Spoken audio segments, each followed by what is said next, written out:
hey babies, hey babies, hey babies. Super Bowl babies. Hi everyone. Hi everyone. Hi everyone. Hi everyone. Hi everyone. Hi everyone. Hi everyone. Hi everyone. What's up? How's everybody doing Christmas week? I already got my present. Playa. What's up? Had a quite a weekend. I am surprised you have a voice after yesterday's game, to be completely honest. It'll crack. You'll hear it. It'll crack. Yeah. Well, I was going to say it cracked on your touchdown call. So, yeah. Yeah, well, I mean, they've made me go there a few times this year, and you have to go there. That's the way I feel about it. You just got to go there and let the chips fall where they may. Every once in a while, they give us a Tennessee game where I get to kind of cruise into one of them. And yesterday was not that. And that was incredible. Absolutely, positively. I'm trying to rank these things now because it's impossible. The 4th and 11 run and the throw at the end of the game. What Zacchaeus told us in the locker room, he didn't even run his route on the second touchdown, that he just was found, now I'm like, all right, it's done, guys. Okay. It's just, I said this early. I'm like, guys, we have a very special player here. Let's see what happens, but we have a very special player here, and we do. We've been waiting for this guy for a very long time. Protect him at all costs. He is a unicorn, and he's breaking records, and he's reshaping our franchise. And I don't want to take anything away from everybody else, because we can get into everybody else, because the fact that they won isn't about one guy yesterday. When you turn the ball over 5 times, you need a lot of things to happen. But he was the biggest part of it. And the 4th and 11 run, that flipped the game around in a way that, shouldn't. This was one of those Superman, be Michael Jordan, go do something crazy. And he did. The one, you're right. The 4th and 11 run was when I think the whole vibe shifted to not only are we going to have a chance to win this thing, we just need to score fast and we'll be okay. And that's pretty much exactly what happened. Here was the other thing too, and which I loved. And of course, a lot of things are going to get lost in this because there's a lot of different storylines. But mine, last week, especially on my show, I kept reiterating, we haven't seen this guy play a team twice yet, really. Yes, they played the Giants, but the Giants are an inferior opponent. They should have beat him, playing him the first time or not, whatever, right? Playing them the first time or not, right? Remember after that Eagles game, all of a sudden it was NFL countdown. Everybody saying this Eagles secondary is amazing. Look at how high they are and all the stats and everything. And all I was thinking was, man, I want this guy to have a second shot. And yesterday he picked them apart when it mattered. And that was the most impressive thing. And he did it on the ground too. Yeah.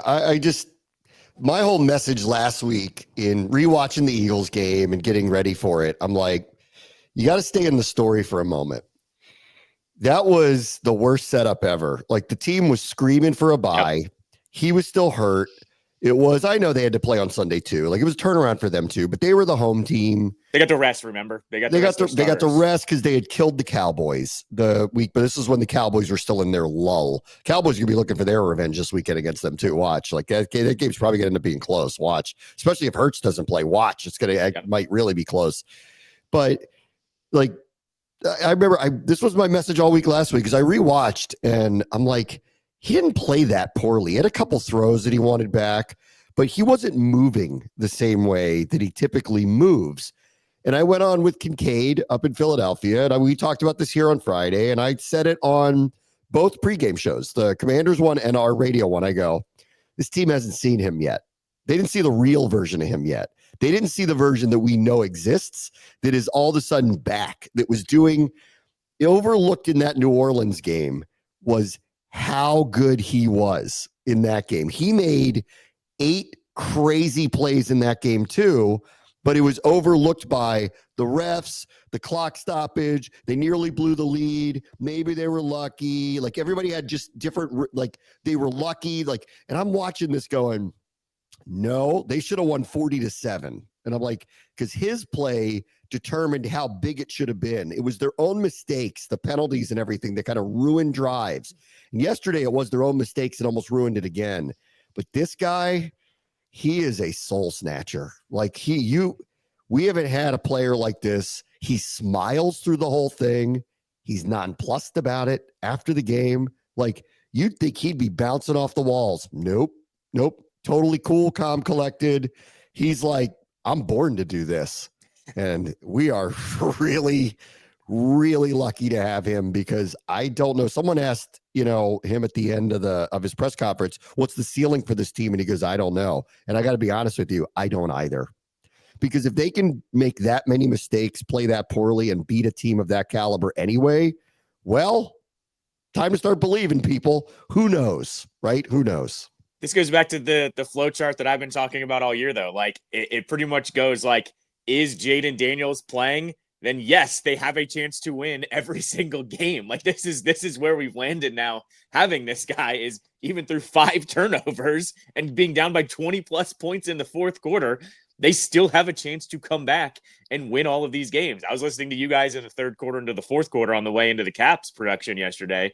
And I remember Logan's number one concern after that long drive in the third quarter was like, I don't know if there's enough time, but I was kind of going, Logan, it's the modern NFL. This guy could score in like 60 seconds. Like, there's always enough time. I was like, this isn't a Taylor Heineke led offense where they got to run it for 6 minutes. Like, this is the NFL. He can do this. So yeah, like, the fact is that he can run the offense like he can too in the crunch time is honestly just ridiculous. I think that's, to me, the most impressive part. It's getting to be insane that that we have the guy now that if you leave a minute 30 on the clock, you're going, oh, you left too much time on. Like, he's going to get us down there. Like, bare minimum, that's going to happen. And I think that's the most ridiculous part now. Hold on. I got to find the stat that ESPN posted. Here it is.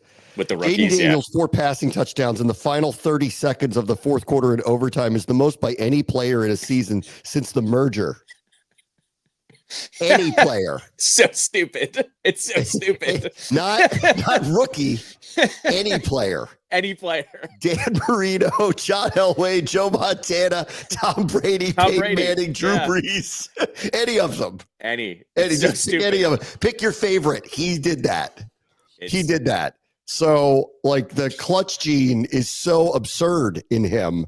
And it's, there was a big part of me, and I don't know, like, I just let the game play out, but I just kind of knew he was going to do it on that last drive. when they gave him the ball, but when Smith dropped that pass, I went, uh-oh. Yep. y'all done messed up. Because the game should have been over. He catches that pass, game's over. They got a first down. Well, if he scored, I guess some miracle could have happened. But if he just goes down, then he probably would have. Game's over. We don't have enough timeouts. We don't get the ball back.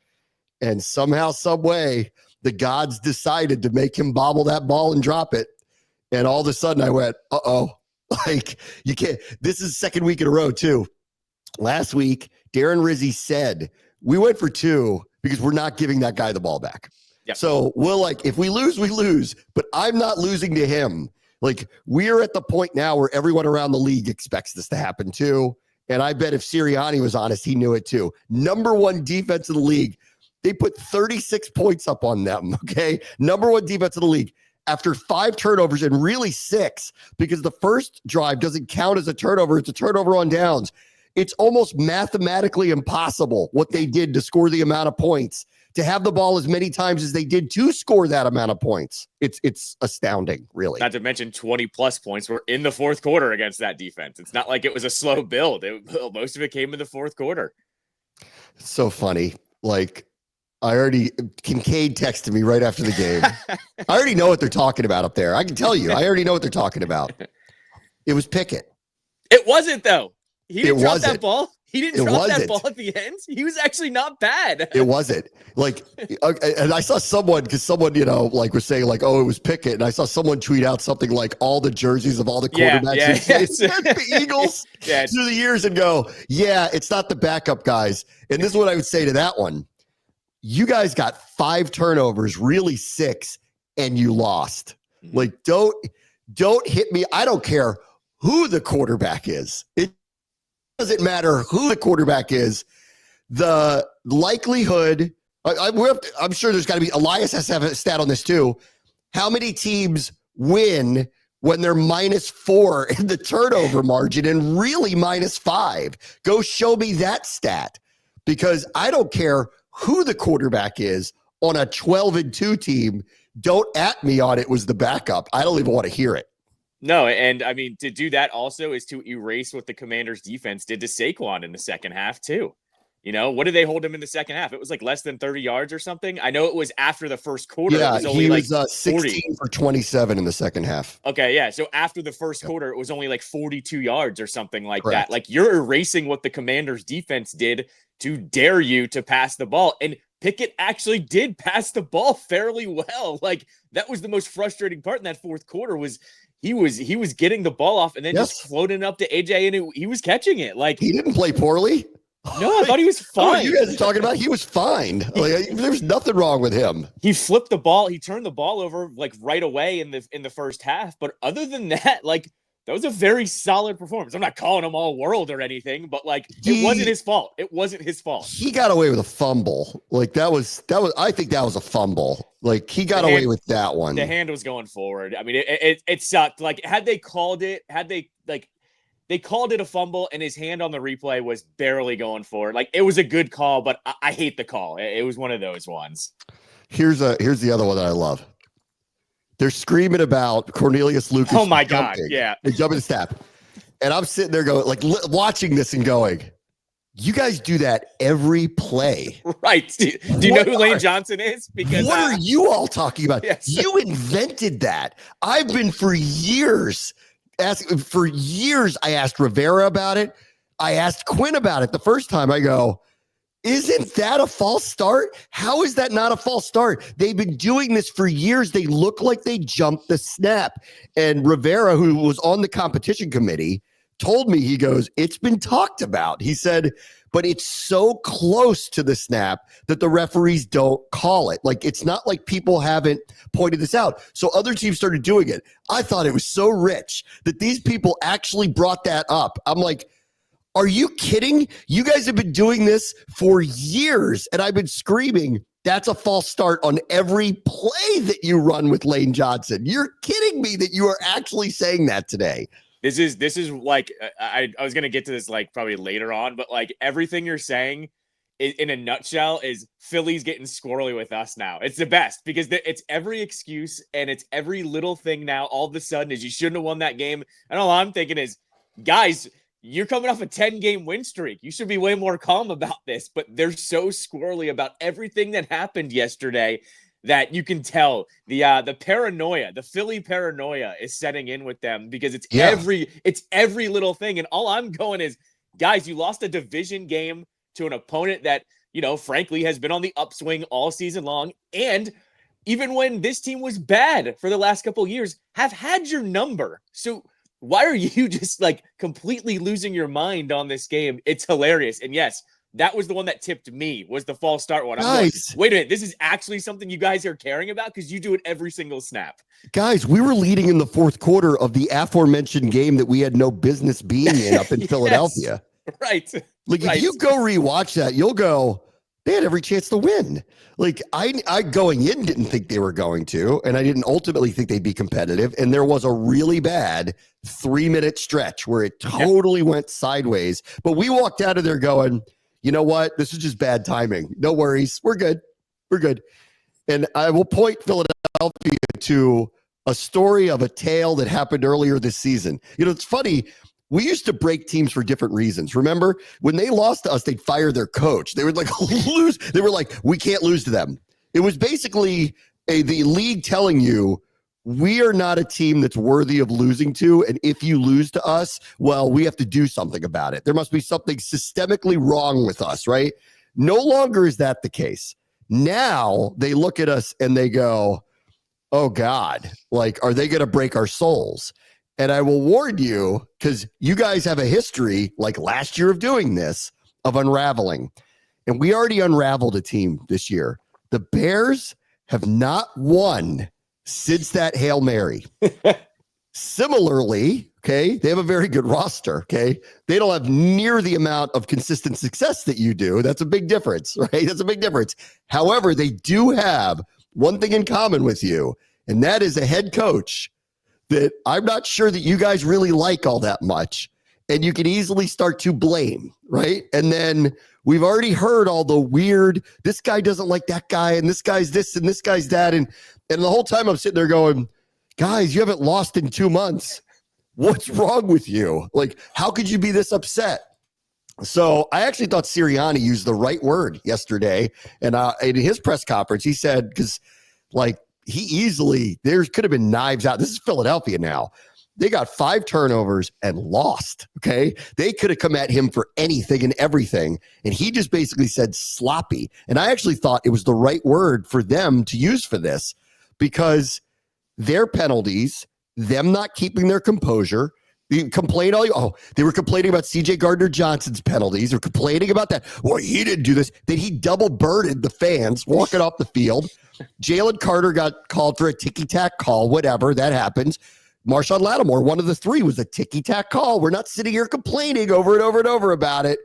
And he said sloppy because their penalties, their substitution patterns, they had 10 people on the field once. They had 12 people on the field on the Zacchaeus touchdown that basically gave Washington the lead for the first time. Like, I actually thought Sirianni handled himself well there and just said, we were really sloppy. And I actually thought that was the right word for it because if they are buttoned up at all, this game doesn't end up being close, or Washington doesn't win. They don't get the ball enough to win. Yeah, on this, sloppy is the best word. And the reason why I think they got sloppy is because I think the Eagles were tilted a little bit coming into this game. They were a little bit too hyped to play the Commanders, which I was like, this is fine. If you're going to get all amped up for us, we're going to get all amped up for you. Like, I'm fine with this. I will let you lose your mind because you're going to be a little more sloppy than we are because you're the better team. Like, we shouldn't have to worry about that, and you are. And with Jalen Carter, I'm with you. Like, that was kind of a BS one. It was a BS call. I'll be the first to admit it. That was a BS call. But here's the thing, though. We've dealt with this here in this town. If your name is Tom Wilson, the refs are going to be watching you every step of the way, because if you do something you're stepping one toe out of line, they're going to call something on you. There it is. The play is over with. You give Cosme a little shove and he trips over a foot. The refs see what they see. And so on that one too, like, Jalen Carter, you got to watch yourself. Like, that's all I'll say. And even Olsen said it on the broadcast yesterday. He was like, that's a little bit of a reputation call. And that's exactly right. You got to watch yourself with those penalties. So yeah, full tilt is what happened with the Eagles. They lost their mind on the way in. It was crazy. So I will submit to you that the 2 best teams in the NFC, one of them is overconfident and cocky and does things that they shouldn't do in high leverage games because you can't go all in every hand, right? Sure. And the other one is unhinged. They're unhinged. Like, you don't know what's going to spiral them. And I'm telling you, go watch Dallas last night. Like, they're playing hard. Yep. Their defense played hard last night. I won't be shocked for a second if they go up there and upset them, especially if Hurts doesn't play. Let's see if Hurts plays. If he doesn't, and then all of a sudden, like, Philadelphia's going to win that last game because they're playing the Giants, and the Giants have the first pick, and there's just no chance, right? There's no chance they're going to lose that game. But you could feel they can't handle anything. They're totally unhinged. So when they get into a situation like the playoffs against, well, it'd be interesting to see if they play Detroit, because Detroit's going to do crazy crap and they're going to lose their cookies. And that's hard to prognosticate which way that one's going to go. But the second week in a row, they did this too. They read the headlines, right? And they try to show you on the field that you're wrong. They're one of those teams. Last week, after A.J. Brown did the passing game is the problem, and then Brandon Graham goes on WIP and says he and Hurts aren't friends anymore, they walked out, and the first thing they did was force passes to A.J. Brown to start the game. They came out throwing over and over and over. They're so confident in what they do. They want to shut everybody up at the same time. Winning's not good enough for them. They have to go shut everybody up. Would they do this week? They went out of their way to go at Lattimore. Out of their way. They were trying to pick fights with the Commanders. Like, there wasn't any tough talk coming from down here. Like Brian Robinson said one thing on the Junkies. They got some play up in Philadelphia, but I don't even think that was that big of a deal. All he said was, we think we're the better team. He didn't say anything about them specifically. And I qualified that with, he's just an overconfident dude. And like, I don't have a problem with that. And honestly, he owes us one. Because if there was one guy who had a really bad game, and it's shocking because I can't remember the last time Brian Robinson had a really bad game, but it was this one. Because he almost cost us in this one. He owes us one. So I hope his revenge comes next week against Atlanta because we need it. But Philadelphia, like, it was so obvious early that they were the ones that felt offended and felt like they needed to send a message here. So, you know what? That typically doesn't end up winning the big ones because your focus isn't where it's supposed to be. This team's focus, no matter what happened in the course of this game, was where it was supposed to be. The Eagles, they beat themselves in a game they had no business losing. We gifted them that. Like 5 turnovers. How did you lose? How? No, I mean, this goes back to what I was sounding off on last week, where Jalen Hurts and A.J. Brown have a great game. And the first thing, he's not even asked a question. Jalen Hurts does so that's what you all wanted to see, right? And all I wanted to say was, you guys caused your own drama. The media didn't drum this one up. Like, this is all on you guys. Like, this is not the Philadelphia media. As much as they would have loved to make up this story, this one was literally every single one of you guys every step of the way. And that's what I go to yesterday was, there's no storylines. This was all on you guys once again. There was nobody putting any kind of weird narratives or anything on there. Once again, by the way, you couldn't get it going with Saquon Barkley, and when that doesn't happen, your team falls apart. That should actually be the storyline here, is when he's not going, you guys fall apart, and look what happened in the second half. You give up 20-plus points in the fourth quarter. Like, good luck with that.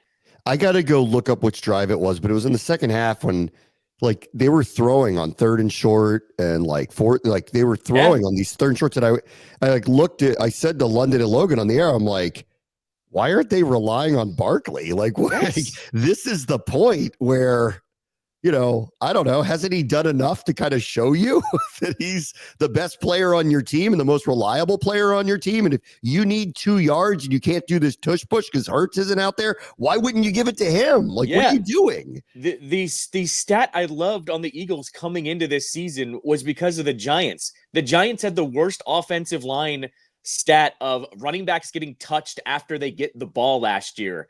The best offensive line in the league of getting their running backs as far down in the field without getting touched is the Eagles. Like, they'll get 2 yards without being touched for the first time. I'm with you. I couldn't believe that they weren't relying on him because that's what they've done all year too. And it's not like Hurts was out there. Pickett was playing. Like, it was, they were their own worst enemy in the fourth quarter yesterday.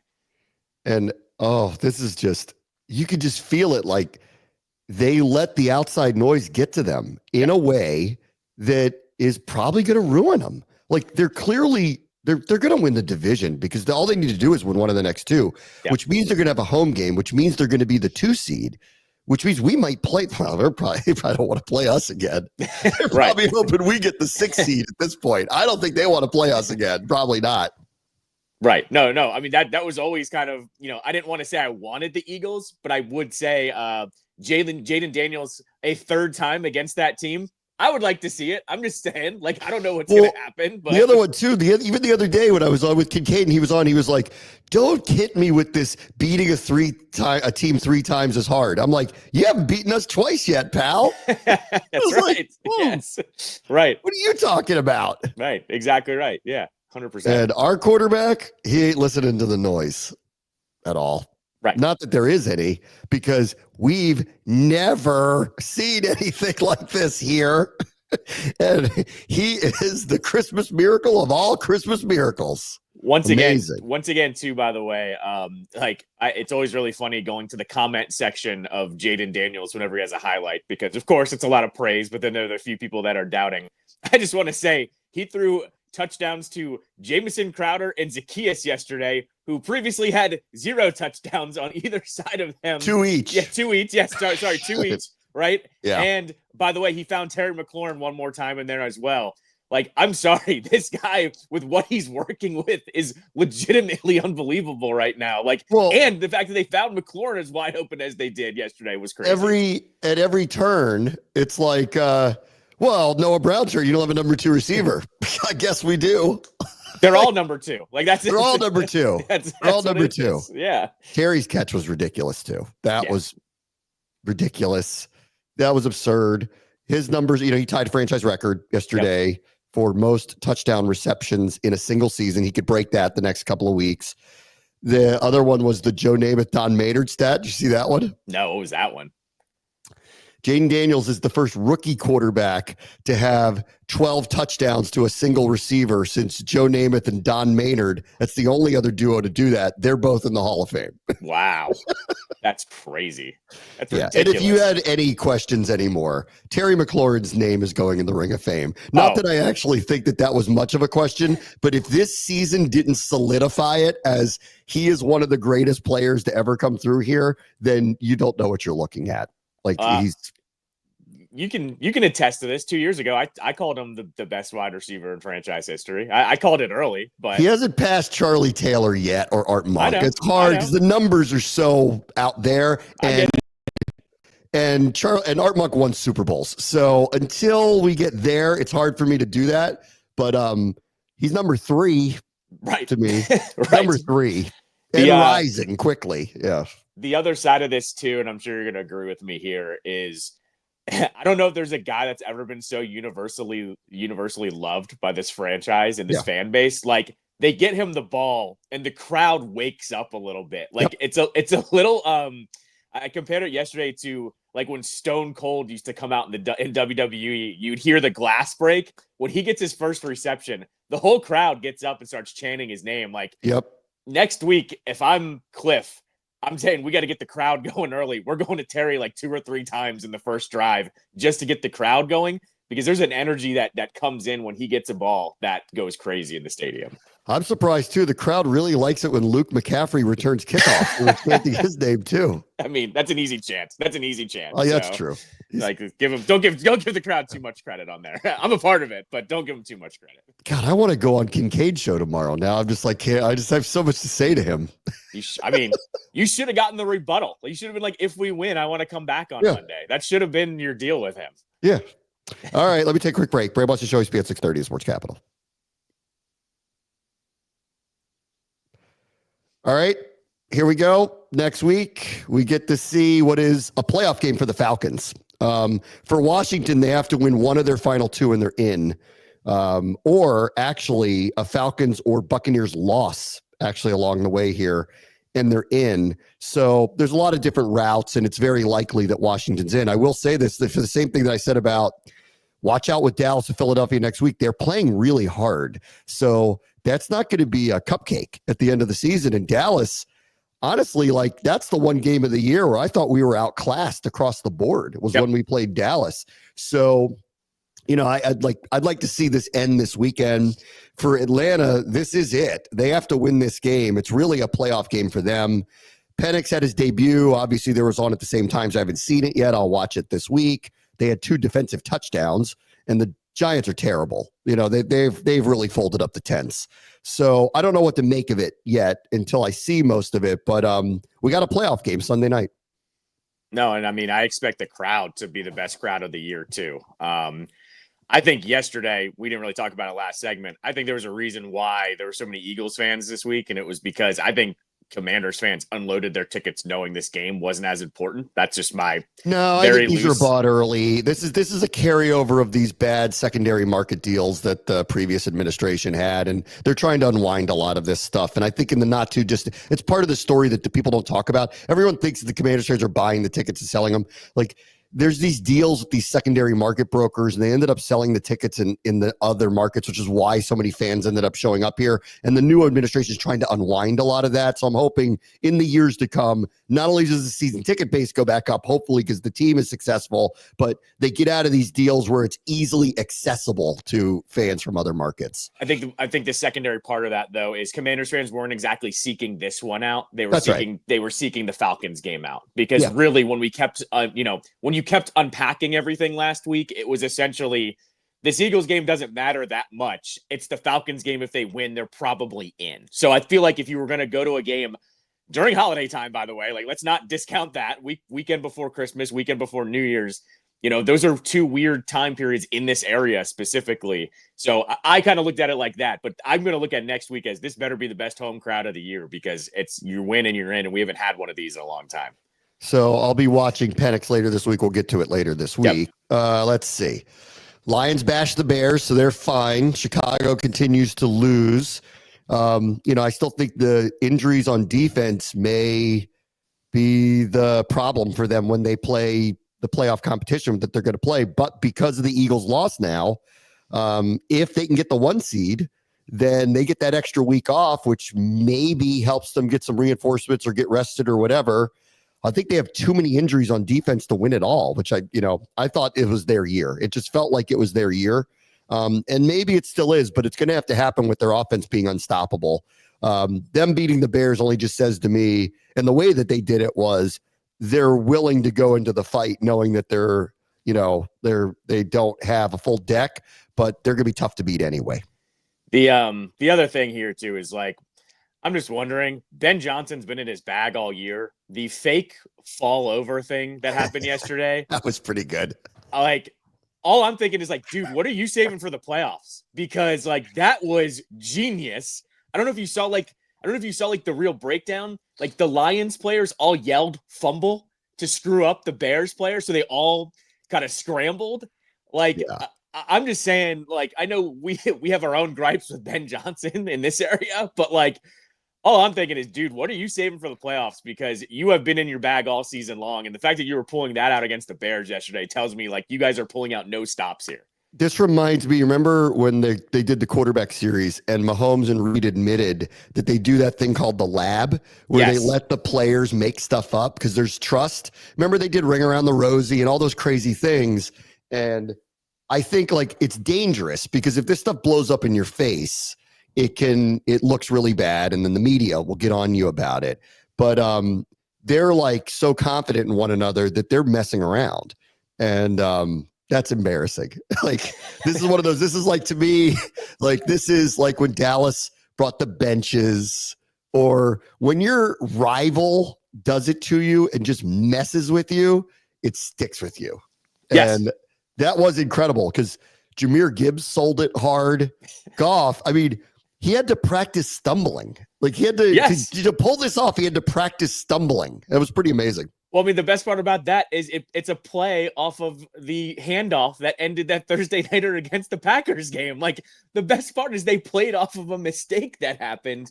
It's ridiculous. Once again, I want to know what book of secrets he's going to pull out once they make the playoffs because there's clearly stuff that they're holding on to for when they get in. Listen, we were hoping for a bunch of miracles because, we needed the score to go our way to kind of qualify. And Atlanta obviously didn't beat them. And the Rams got to win on the road because Netflix star and his teammates were beaten by Los Angeles. So, they were hanging in there. But, they're another one that clearly have just completely lost their way entirely. And that's a start from scratch. Incredibly with an amazing roster, and it's a start from scratch. So let's see who gets control of that thing and if they can get literal control of it. I couldn't believe the spread on this game was only 3 points. I thought it was the lock of the week. Like, I couldn't believe it. I'm like, we've lived this here.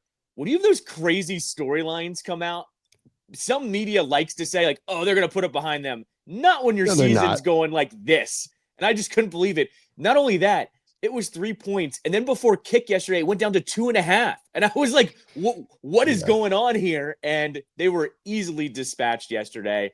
That Jets team, that's about as big of a mess as we've seen in this modern era. Like the next person that signs on is going to have to say, I don't want your son. I don't want your kids around the team. Like, good luck with all that. Good luck with that whole entire situation. They ought to all go on a darkness retreat together. Do ayahuasca together.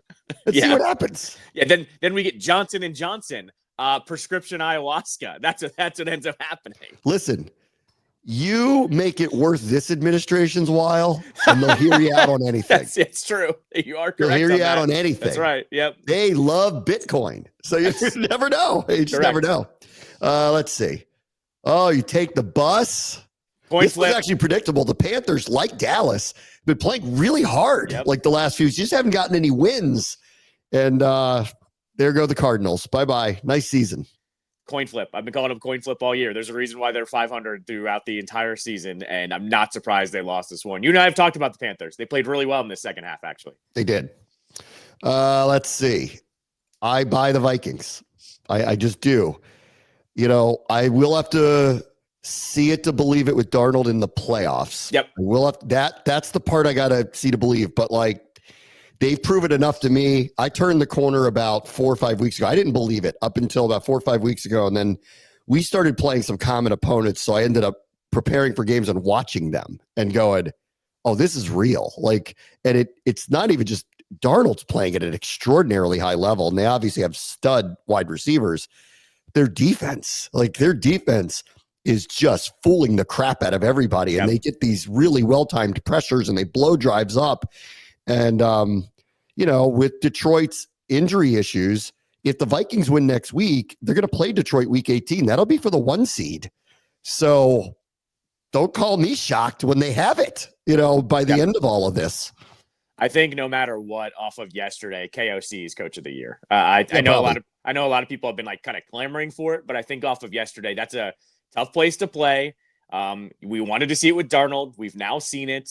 I think he's coach of the year, mainly because of the expectations coming in too, right? Like, I think that's a part of this factor. Like, everyone expected Detroit to be good. So Dan Campbell's probably not going to be in the run as high of the running there. I think he's coach of the year. And I'm with you. I'm waiting to see it with Darnold. But at the same time, you just got to chuck it up to those 2 wide receivers. That's not a bad game plan, right? No. Like, I mean, that's the way it should go. And you have a really good defense on the other side that can overcome the mistake or two that he's going to make throughout the game. Speaking of coach of the year, oh boy, I think Mike McCarthy's keeping his job in Dallas. I mean, like, it's been kind of heading that way. And then the players co-signed it the last couple of weeks. A number of the prominent players, even Micah, like, prominently were like putting out there, we think he should stay here. After they re-signed Dak, I was kind of like, you've made your bed with this offense. Why would you change McCarthy unless things go sideways in the locker room? And they really haven't. They've been extraordinarily competitive. And last night, their defense came to kill people. Yep. Like, the secret to them for years, I won't talk to Dan Quinn about it more because he would know, obviously, with that personnel, their safeties will come up and hit you. And that's really, to me, like, Mike is a great player, but that to me is what kind of elevates them as a defense. You have to fear them on the back end. Their secondary players will come up into the A gaps. They will hit the running backs. They will support the run game, and they kill people. If you throw a lazy pass over the field like Baker tends to do, they will make you pay for it. And so I think, you know, McCarthy, also Jerry's very loyal. Like, don't forget, they went on and on and on with Jason Garrett for years when people were asking them. He's very loyal. He doesn't really want people to, he talks a big game, but in the end, he does pay people and he rarely fires them. So I think McCarthy's going to be there next year. I think yesterday was a prime example too of the Buccaneers walking into that stadium and thinking it was going to be a cakewalk. And then they got punched in the mouth and they didn't know how to respond. Like, no, those hits that kept on coming through the second half too, they were shell shocked. And I credit Dallas for playing hard and winning a game like that. Like, the Buccaneers didn't know what to do. I mean, simply put, they didn't know what to do because I don't think they expected them to play that hard. So no. I commend the Cowboys and that defense for really winning that game yesterday. Saturday was they are who we thought they were.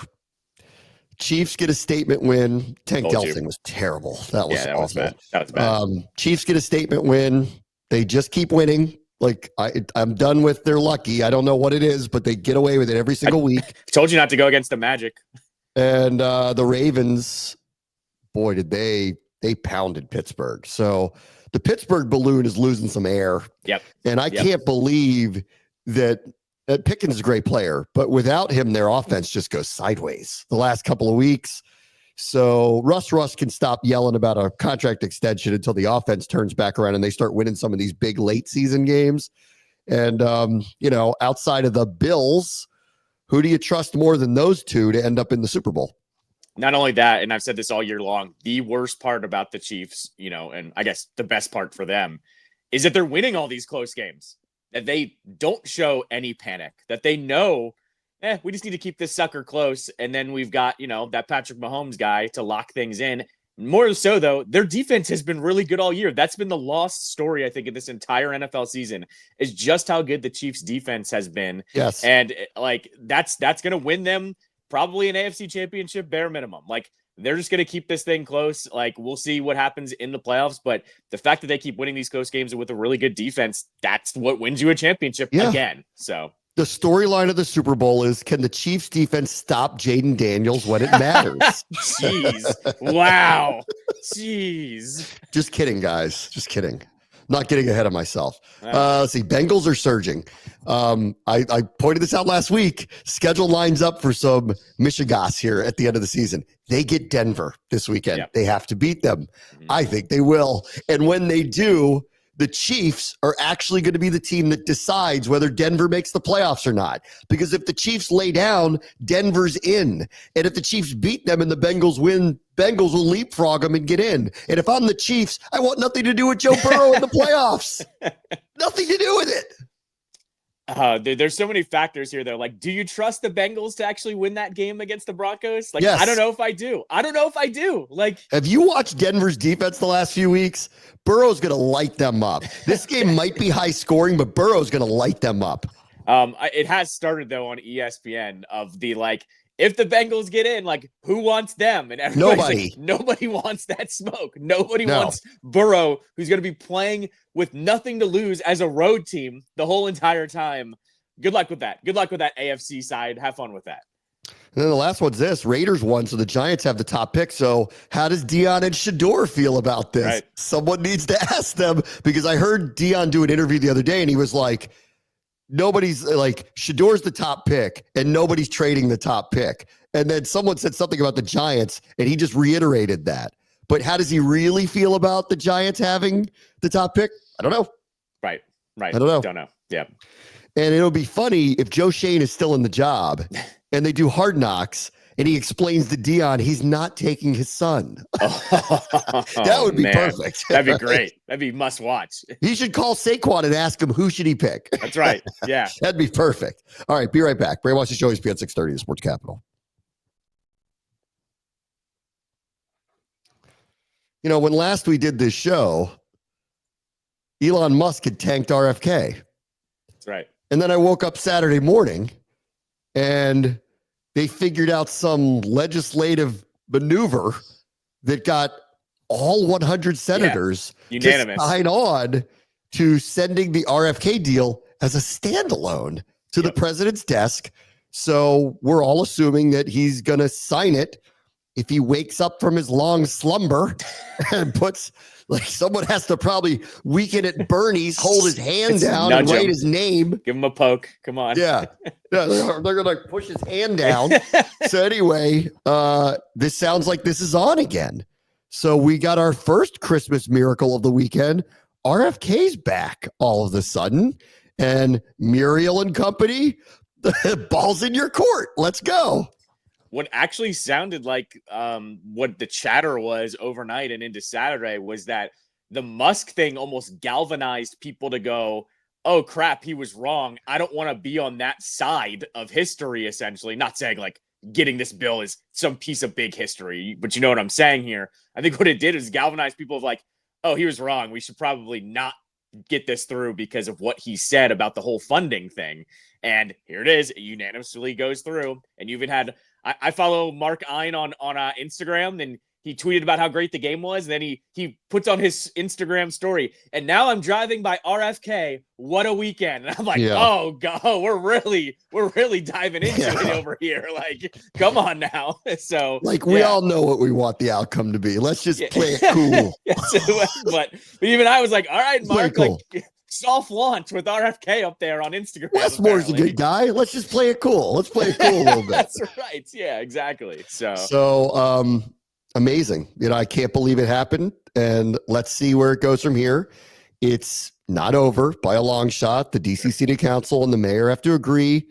I think they will, but they have to do that, and then it will come down to money and how much money is this district going to put up for this, as opposed to whatever Maryland's deal is going to be. So it's not over yet, but I'm very excited, and hopefully we'll see if that plays out. All right, last thing real quick. Capitals. Hey, good one against the Canes and survived the Kings, whatever, 3-1 empty netter. Tom Wilson wearing a helmet's weird looking, but whatever. I know he got hit in the face. And then they got to play again tonight. So in Boston. Yeah, in Boston. I mean, it screams lost 3 games in 4 days, but we'll see. It does. But what I'll say is both of these games, the Canes and the Kings games, low scoring, Caps locked in defensively, good goaltending. They got a really good save in each of these games. What's crazy is the evolution of the Caps here over the last 3 weeks. And Spencer Carberry talked about it, before the game yesterday, where he was like, we've evolved a little bit. We were scoring 5 and 6 goals against everybody in the first half of the year, or, what they played so far. And now we're in these 2-1, 3-1 type games and kind of just locking in defensively without the big guy, without Ovechkin playing. So as far as tonight goes, I'm with you. It should be a scheduled loss, but you know how I always feel on these weird little stretches. 2 of 3, you've already won. So you've already got 4 of the 6 points in a tough stretch. I don't know if you play a tough road game against the Bruins, I could see them winning this one 2-1 or 3-2 or something like that. But to me, it's all gravy already heading into the break. So I just want a good effort tonight. And if they lose, they've already set themselves up really well. The game to win was Friday. The fact that they beat the Hurricanes as good as they did, that was the most impressive win of the 3 of the 4. Caps and Commanders, they're kind of on the same weird track this year. Like, we got a Hail Mary. Like, we won giving up 5 turnovers to a really, really, really good team. The Caps scored an own goal and won anyway. Like, they've had a weird year too. Like, you would have appreciated this too. Walton gave a little shout out to the Commanders to start the broadcast out yesterday, because he was going, any of you guys listening, driving out from Landover, how about those Commanders? So, all right. He's trying to get the synergy going a little bit between you guys. All right. It'll be reciprocated. Tell John I'll reciprocate that. All right, everybody. Next week, by the way, before you go, it's opposite. The Caps play again at 5:00 next Sunday into the Commanders Falcons game. So good job, NHL. 2 thumbs up. Great job. Yeah. Great job. Why don't you guys just put like a doubleheader over the Super Bowl? Why don't you do that? Just do that. Right. Ding dongs. All right, everybody. We'll talk to you soon. Merry Christmas, everybody. Bray Watch the Show, ESPN 630 Sports Capital.